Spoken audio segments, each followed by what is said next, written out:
Quero convidar os irmãos a abrirem suas Bíblias na Epístola de Paulo a Tito, no primeiro capítulo.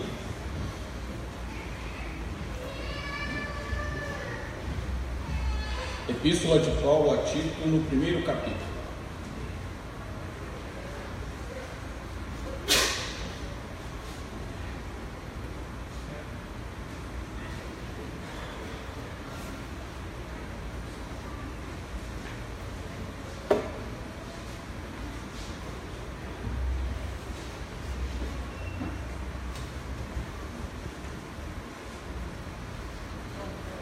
Epístola de Paulo a Tito, no primeiro capítulo. Nós vamos ler todo o capítulo.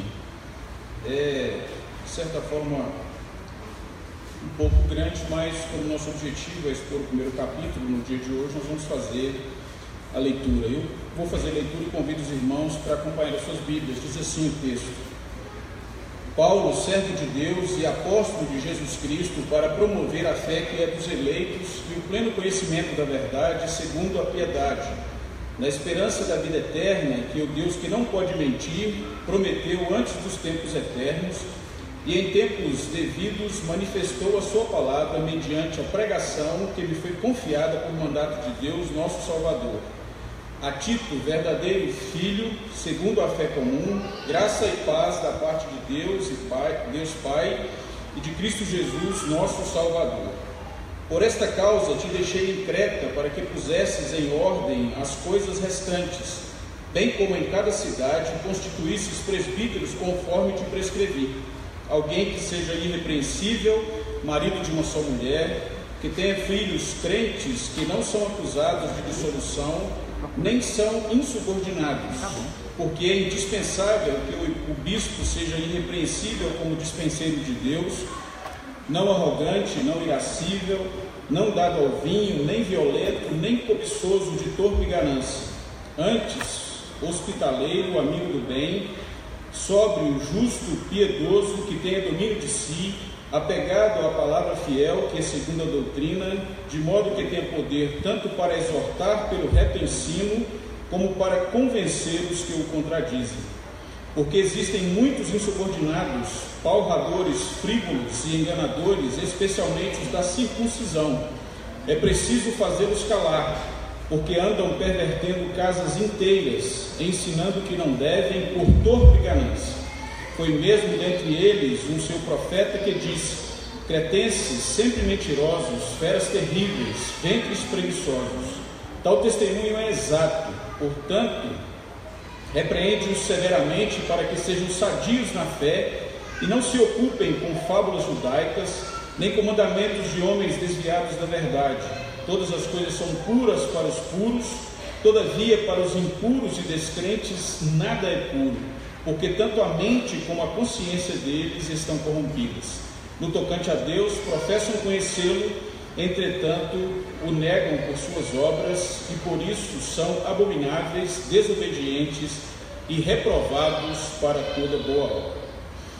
Senhor Deus Pai, queremos nos colocar diante do Senhor nesse momento para suplicar que o Teu Santo Espírito esteja nos conduzindo nesse momento, que o Senhor mesmo esteja nos instruindo, Senhor Deus, a respeito dos ensinamentos dessa carta, especialmente no que diz respeito ao primeiro capítulo que vamos estudar nessa manhã. Nós oramos assim, confiados no Senhor, em nome do Senhor Jesus Cristo. Amém. Irmãos, as exposições que eu fiquei encarregado de fazer na parte da manhã, no culto matutino, vão ser feitas na carta de Paulo a Tito, no capítulo 1, no capítulo 2 e no capítulo 3, nas 3 vezes. Então nós vamos aqui ter o desafio de tratar um capítulo então por dia. E o tema principal do nosso estudo vai ser colocando as coisas em ordem. E no primeiro capítulo vai ter uma referência direta à igreja, colocando a igreja em ordem. No segundo capítulo vai ser uma referência mais voltada para a família, no sentido das pessoas da família, desde os mais velhos até os servos, e a gente entende que dentro do escopo da família estão também os filhos que devem ser criados na orientação do Senhor.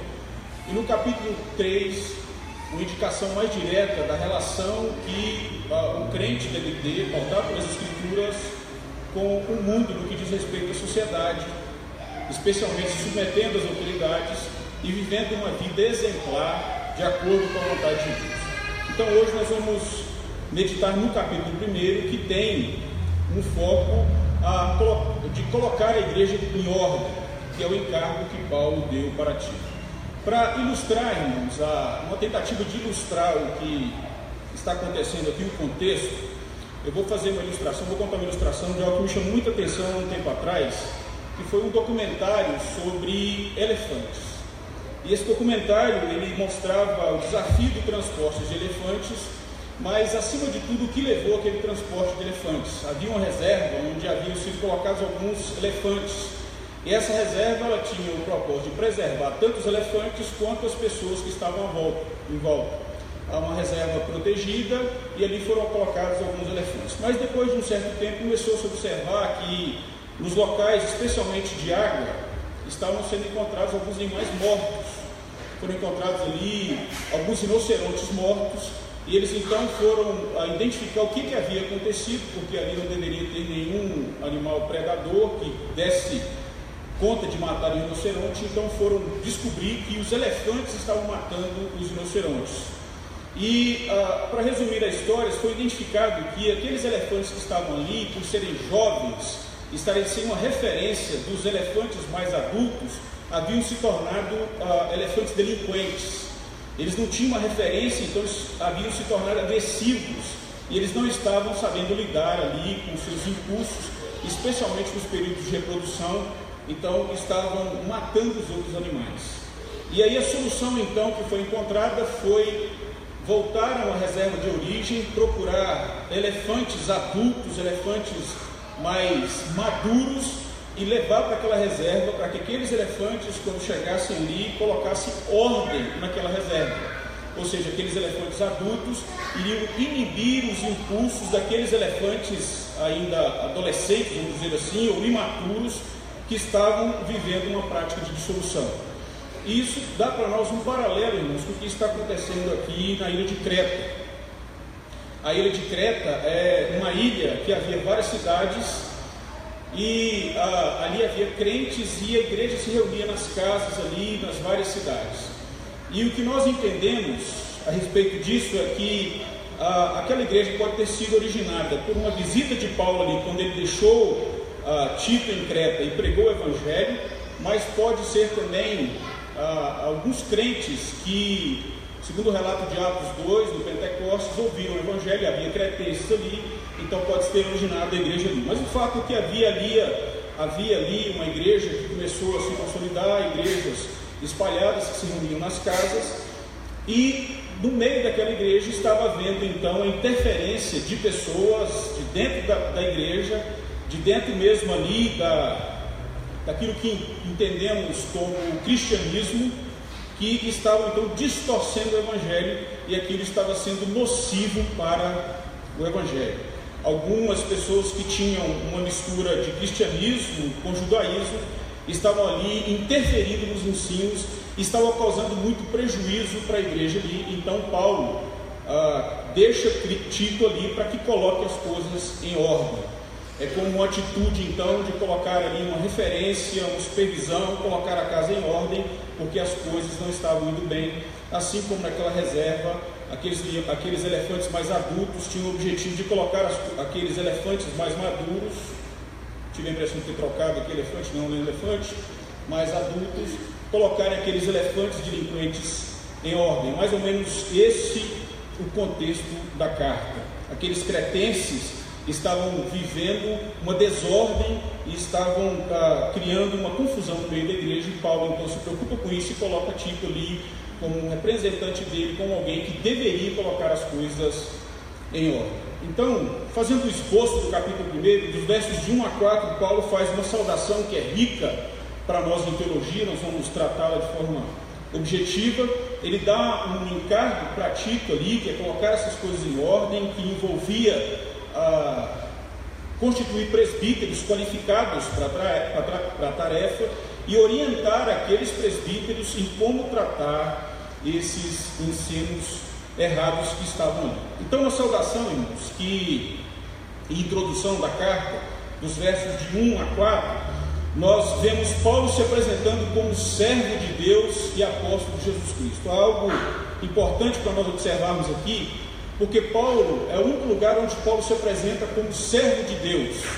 Ele se apresenta tanto como servo de Deus e como apóstolo de Jesus Cristo. Ele fala, Paulo, servo de Deus e apóstolo de Jesus Cristo.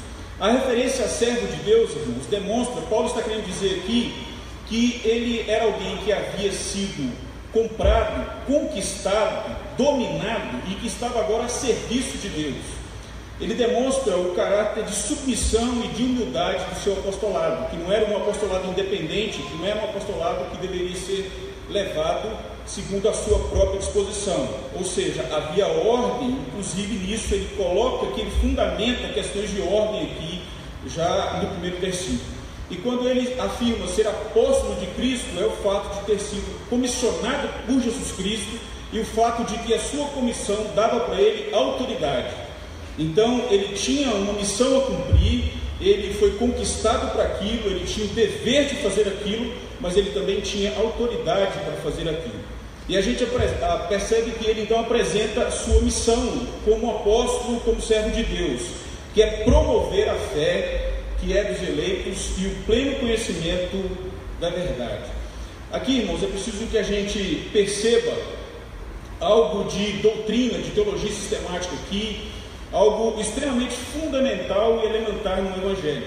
Paulo, ele era apóstolo para promover a fé dos eleitos. Quando nós olhamos também no sentido mais abrangente de teologia bíblica, isso está dentro da revelação de Deus, isso está dentro do propósito de aliança de Deus, aliança de tempos eternos, na qual Deus escolheu um povo, prometeu salvação a esse povo, envia aquele que cumpre a aliança, Jesus Cristo, que dá salvação para o seu povo, e agora promete ao seu povo uma vitória futura. Então é para promover a fé dos eleitos. Há algumas discussões que algumas pessoas tratam a respeito do que está em primeiro, se é a fé ou se é o apostolado, se Paulo está a serviço da fé ou se a fé é algo que está sob o controle de Paulo. É claro, irmãos, que a fé, no sentido do propósito eterno, do propósito da aliança, é que está em foco aqui, e Paulo está aqui para promover a fé. E esse promover a fé, tanto no sentido de pregar uma palavra que salva, quanto pregar uma palavra que edifica, tanto para promover salvação, quanto para promover santificação. E nós não temos tempo para falar muito a respeito disso, mas isso é algo que deve tomar o nosso entendimento aqui. Quando nós olhamos Paulo chamando o Tito de verdadeiro filho na fé, nós percebemos que a fé que foi pregada por Paulo, o evangelho que foi anunciado por Paulo, gerou a fé de Tito, mas que também gerou a conduta de Tito. Então, é promover a fé nesses dois sentidos, e esse é o propósito do apóstolo Paulo. E no verso 3, quando ele fala na esperança e o pleno conhecimento da verdade, segundo a piedade, na esperança da vida eterna, que o Deus que não pode mentir, prometeu antes dos tempos eternos, e em tempos devidos, manifestou a sua palavra mediante a pregação que me foi confiada por mandato de Deus, nosso Salvador. A gente percebe que Paulo está fazendo essa referência, ou seja, há uma aliança que foi estabelecida, um propósito anterior, antes dos tempos, antes da fundação do mundo, antes da queda, que foi definida por Deus e que no devido tempo foi manifestada no sentido de ter enviado Jesus Cristo. Mas isso não é só em Jesus Cristo, ela se manifestou desde o Éden, no próprio Evangelho, e em cada etapa Deus foi se revelando, promovendo fé, mas que agora, num sentido cabal, Cristo veio, que é o fundamento da fé. No capítulo 2, no verso 11, ele fala, porquanto a graça manifestou salvadora, é a ideia de que é a manifestação de Cristo, a graça que permeou todo o Antigo Testamento, que permeia o Novo Testamento, ela tem um fundamento em Cristo. Mas Cristo foi manifestado aqui, então essa graça é a manifestação de Cristo.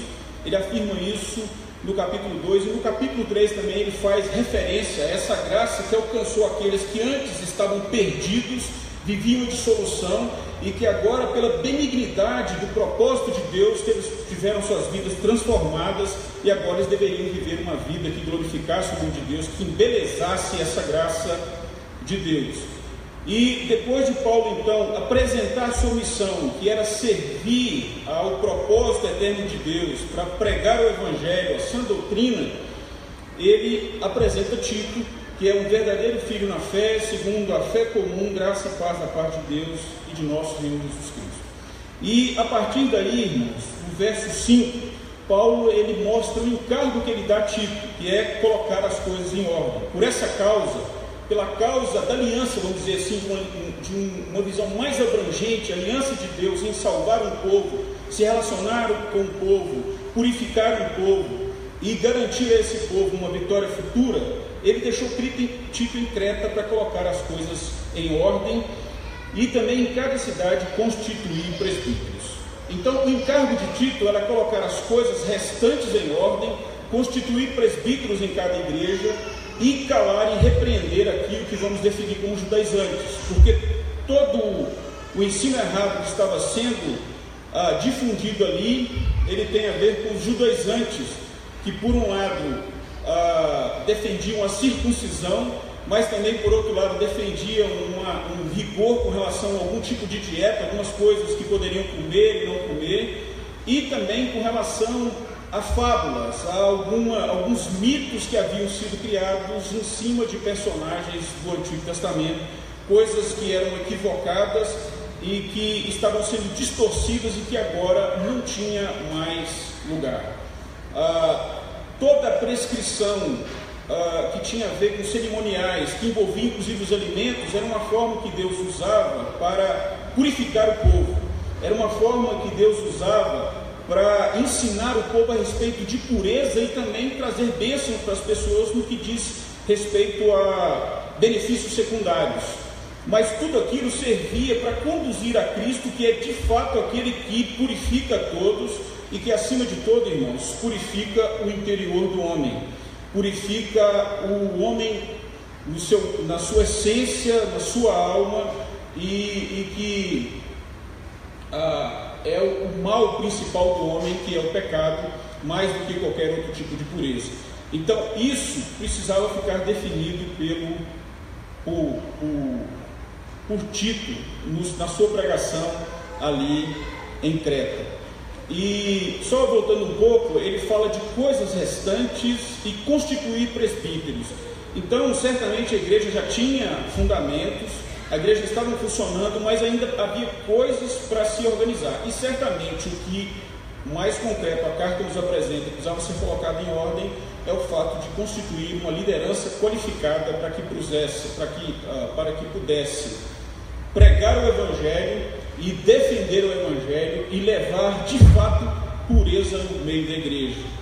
Que a igreja seria pura não por deixar de comer uma coisa ou outra, mas seria pura por crer no Evangelho que tem um fundamento no Senhor Jesus Cristo. A partir do verso 5, irmãos, Paulo ele dá algumas orientações quanto às qualificações dos presbíteros. Nós não temos o objetivo hoje de falar sobre o assunto, sobre as qualificações dos presbíteros, mas eu creio que os irmãos estão bem afiados nisso, porque desde que eu estou aqui já ouvi o reverendo Hélio falando em várias ocasiões a respeito disso, a não ser algumas coisas que a gente pode falar, porque nós expomos a carta, e aqui algumas coisas que a gente pode ressaltar.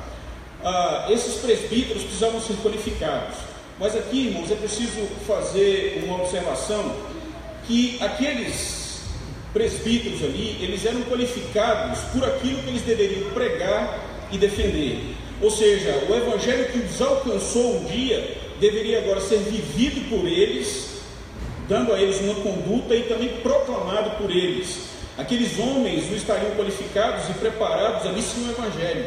O Evangelho que já estava sendo pregado ia gerar então esses homens capazes para servir o Evangelho, porque o Evangelho é quem fornece tudo, ninguém fornece alguma coisa ao Evangelho, todos recebem do Evangelho para que possam propagar. Então ele precisava colocar as coisas em ordem e então constituir presbíteros que fossem irrepreensíveis na sua vida familiar, do seu caráter e na sua conduta, para que eles pudessem então ser capacitados para defender ali a ortodoxia ou o ensino verdadeiro, que é esse Evangelho que Paulo diz aqui. Algumas coisas que eu preciso observar aqui com os irmãos a respeito de vida familiar é que eles precisavam ser irrepreensíveis na vida familiar, eles precisavam ser maridos de uma só mulher. E aqui, irmãos, tentar ser objetivo, mas marido de uma só mulher representa o fato de que eles deveriam ter se casado uma só vez, mas não tem referência a não ser casado. Mas certamente, irmãos, que o fato de ser casado e de ter família é o ponto de partida para alguém qualificado para conduzir a igreja de Deus, porque é um homem que, orientado pela palavra de Deus, dirige a sua família, se relaciona com a sua família e conduz os seus filhos. E a orientação com relação à família era ter filhos crentes, ou seja, filhos em quem ele mesmo, pela sua pregação, deveria gerar a fé, pregar esse evangelho da verdade aos seus filhos, que não fossem acusados de dissolução, como era o contexto de muita confusão que havia em Creta, e que eles não fossem insubordinados, ou seja, filhos que tinham fé, filhos que não eram dissolutos, que tinham a resposta de fé em conduta pura, e filhos que não eram insubordinados, ou seja, que estavam submissos aos seus pais. Então a ideia é de que era aqui homens capacitados para exercer liderança, homens capacitados para conduzir a igreja de Deus e seriam aprovados por conduzir a sua casa. Eles deveriam ser irrepreensíveis no seu caráter e na sua conduta. Eles não podiam ser arrogantes, que é a ideia de orgulhosos, não irascíveis, não dado ao vinho, nem violento, nem cobiçoso de torpe ganância, que era o que estava acontecendo no meio dos falsos mestres, daqueles que estavam ali, que estavam lidando com o evangelho com o objetivo de lucro. E esse lucro aqui, irmãos, ele pode ter um lado financeiro, certamente deve ter, mas também qualquer outro tipo de lucro que não seja o propósito do evangelho, no sentido de serem engrandecidos, de serem louvados, de serem honrados, de serem respeitados, talvez como a distorção que havia no meio dos fariseus, que gostavam de viver uma vida religiosa, pregavam o evangelho, faziam oração, corriam os mares para procurar prosélitos, mas tudo com o objetivo ganancioso de trazer glória para si mesmo. O que ele está dizendo é que esses homens não podiam ter essa torpe ganância, que o objetivo deles era promover o evangelho salvador naquele lugar. E num sentido positivo, essas são orientações negativas, dizendo para eles: não sejam assim, não sejam assim, não sejam assim. Em contrapartida, eles deveriam ser, tem o que eles deveriam não ser e o que eles deveriam ser, que eram hospitaleiros, amigos do bem, sóbrios, justos, piedosos e que tivessem domínio de si. Todas as características, irmãos, que envolvem o relacionamento deles com a sua família, o relacionamento deles na igreja, o relacionamento deles na sociedade. E aqui nós não temos tempo para talvez tirar alguns ensinamentos preciosos que, se tivéssemos tempo, poderíamos aqui dizer. E além de constituir essa liderança recebeu de Paulo, que orientou a Tito para que assim fizesse naquela igreja. O encargo dos presbíteros era então combater aquilo que chamamos de falsos mestres. Mas esses falsos mestres aqui, irmãos, como eu já citei, eram pessoas de dentro mesmo daquela comunidade que se dizia cristã, mas que havia influência do judaísmo, e que o foco é o judaísmo, que é uma religião judaico-cristã que tentava assimilar ou crer em Cristo, mas ainda ficar aprisionado pelas disposições do Antigo Testamento. A partir do verso 10, ele diz: existem muitos insubordinados, palvadores, que seriam faladores frívolos e enganadores, especialmente os da circuncisão. É preciso fazê-los calar. Então Paulo orienta a Timóteo para constituir presbíteros, e esses presbíteros e também o próprio Tito deveriam combater então esses judaizantes, fazendo-os calar. E como eles iriam fazer eles calar? Era cortando o mal pela raiz, que era para como que fechar a boca daquelas pessoas que pregavam algo errado, pregando a sã doutrina. A pregação errada deveria ser combatida com a pregação correta. Então, fazer calar não é nenhum tipo de rebelião, não é nenhum tipo de manifestação armada, mas é uma atitude sóbria, firme, e consciente de pregar aquilo que é certo, fazendo aqueles homens calar. E há aqui algo que a gente entende que deveria ser algo que deveria ser feito publicamente, mas parece que tem algo também que deveria ser feito particularmente, porque o texto orienta que eles deveriam ser repreendidos. O texto diz,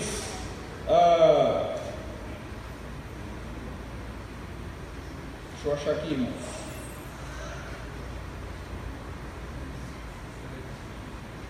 Qual? 13, verso 13, isso. Portanto, repreende-os severamente para que sejam sadios na fé. Repreende-os severamente. Essa ideia de repreensão aqui, irmãos, ela tem até aquele eco que eu já citei na vida da conduta de um pai para com seus filhos, de corrigir os seus filhos. Aqui a ideia de que certamente eles estavam com interesses equivocados, mas o poder do Evangelho poderia ainda mudar a vida dessas pessoas, como havia mudado a de todos aqueles que creram, a de Paulo, a de Tito, e como muda a de todos nós. Mais uma vez, a palavra ela é colocada como superior a tudo, porque a palavra é a que Deus usa para tratar. Então eles deveriam ser repreendidos de uma forma pública, na pregação pública do Evangelho, mas deveriam também receber uma repreensão que fosse mais pessoal. E a orientação então é que eles não deveriam seguir orientações que fossem de homens. E aqui a gente encontra mais uma vez um eco nos primeiros capítulos, quando Paulo mostra a origem do Evangelho que ele pregava, porque ele era servo de Deus e apóstolo de Jesus Cristo. Então a doutrina que ele pregava não era dele, era a doutrina da aliança, a doutrina de Deus. E quando nós olhamos Gálatas, Paulo faz a mesma afirmação, porque o que ele pregava não era vindo de homem nenhum, mas vinha da parte do próprio Deus. Qual a conclusão, irmãos, que nós podemos tirar desse texto? A conclusão que nós podemos tirar é que o Evangelho ele deve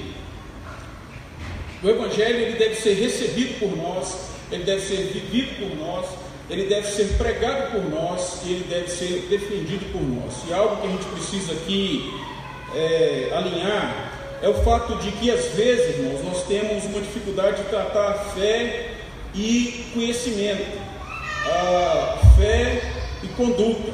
Às vezes nós, por fragilidades ou às vezes por alguma má compreensão, nós dissociamos um pouco fé de conhecimento. Talvez um pouco porque a Bíblia define a fé como algo que você não vê, como algo que você não acredita. A fé de fato tem esse conteúdo do que você não vê, mas ela não tem o conteúdo daquilo que você não acredita. Você tem que acreditar em alguma coisa para que você possa acreditar que ela venha. Assim então, como Deus prometeu o descendente da mulher, e quem ouvia acreditava, assim como Abraão, pela fé, obedeceu a Deus, sabia para um lugar que ele não vinha, assim também nós acreditamos, e pelo fato de acreditarmos, nós seguimos. Mas isso não quer dizer, irmãos, que essa fé, ela não se concretize no nosso entendimento. Então, fé não pode ser desassociada de conhecimento. A fé não é um salto no escuro. A fé, ela tem fundamento em relatos bem claros, bem definidos nas Escrituras. Então nós cremos nesse Evangelho, que é o Evangelho que tem um fundamento no Senhor Jesus Cristo. Nós recebemos esse Evangelho, vivemos por esse Evangelho, tendo uma conduta transformada. Devemos pregar esse Evangelho e defender esse Evangelho. Nós temos estudado nos grupos familiares um tema que é graça que transforma. E o ensino básico é que a graça que nos salva, nos livrando da condenação do pecado, nos livrando da condenação, da escravidão do pecado e por fim da presença do pecado, essa graça ela já atua e já transforma a nossa vida aqui até o dia final. Então essa graça ela atua nos salvando, mas também nos transformando. É isso que a gente percebe nesse texto, e que Tito tinha a incumbência de deixar claro para aqueles irmãos, colocando as coisas em ordem, combatendo aqueles homens pervertidos que haviam ali naquele lugar. Algumas aplicações que a gente poderia observar aqui, irmãos, o reconhecimento do sentido de aliança da graça que tem Cristo como fundamento. Um Deus de aliança, que fez uma aliança graciosa conosco, Ele fundamentou essa aliança no seu Filho Jesus Cristo, e tudo aponta para Cristo. Cristo deve ser tudo em todos, Ele é o autor e consumador da nossa fé. Nós devemos crer isso, viver isso, pregar isso, defender isso. Nós devemos reconhecer que a fé e o conhecimento andam juntos, não pode ser desassociado. Eu me lembro em tempos passados, principalmente por questões de rede social, a gente ouvia falar muito algumas coisas, e algumas pessoas que dizem crentes, cristãos, talvez até sejam, tem às vezes o hábito de dizer assim: eu não me importo com doutrina, não me importo com ensinamentos, o que importa para mim é Cristo. E isso é um absurdo muito grande, porque a doutrina é Cristo, o ensinamento é Cristo, não tem como você desassociar alguma coisa. Então, se você crê em Cristo, você crê na doutrina que por Ele foi ensinada.